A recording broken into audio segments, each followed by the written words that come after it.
देवगढ़ जिला रियामला ब्लॉक पलसमा पंचायत अंतर्गत देहुरीपाड़ी ग्राम में आज दोल पूर्णिमा ठारू आरंभ होता लौड़ी खेल और राधाकृष्ण पूजारी उद्यापन हो जाइछि। आजिर यही शेष दिन में ग्रामर आरंभरू शेष पर्यंत समस्त घर सामने घंट छत्र धरी पूजा करने सहित संध्या समय एक सांस्कृतिक कार्यक्रम अनुष्ठित होता।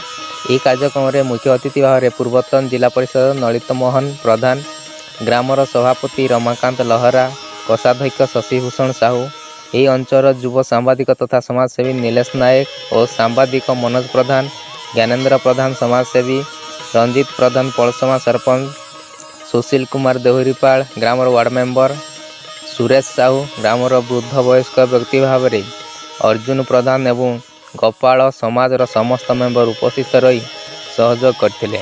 उद्यापनी कार्यक्रम शेष में गोपाल समाजर अरुण कुमार लहरा समस्त को धन्यवाद अर्पण करी सभाषण करथिले।